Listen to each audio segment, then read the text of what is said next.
A father is standing out one day, and his young son, about 6 years old, asked him, "Dad, what is the size of God?" They're standing outside, and kids can ask some of the darndest questions. What is the size of God? How, as a father, do you answer that? While he's trying to figure out how to respond to his son,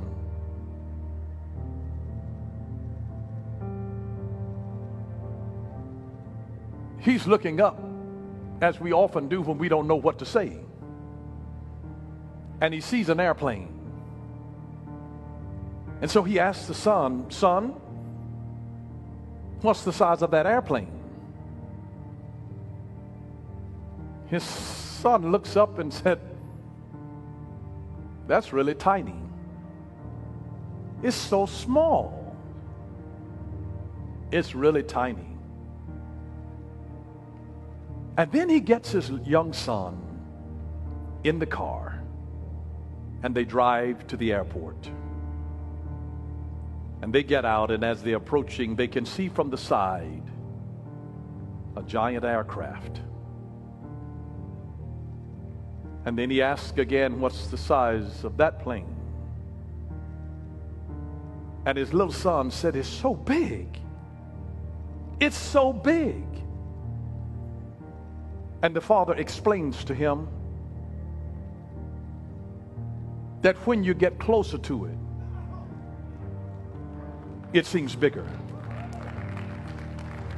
And so he says, the closer that you are to God,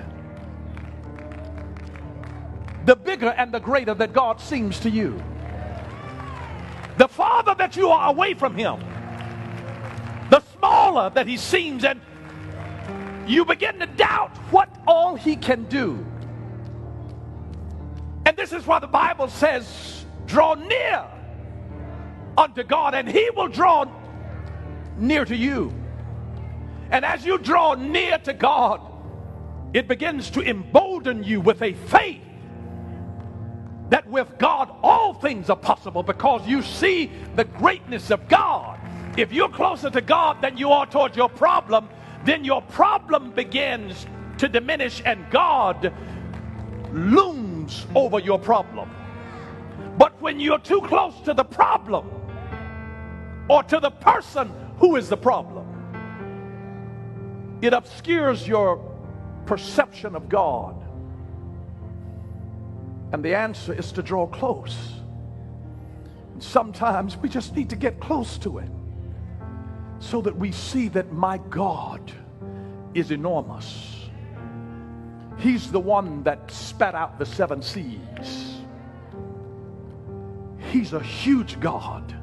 And the closer that you are to him, the bigger that you realize that God is. He is enormous. And your problems are minuscule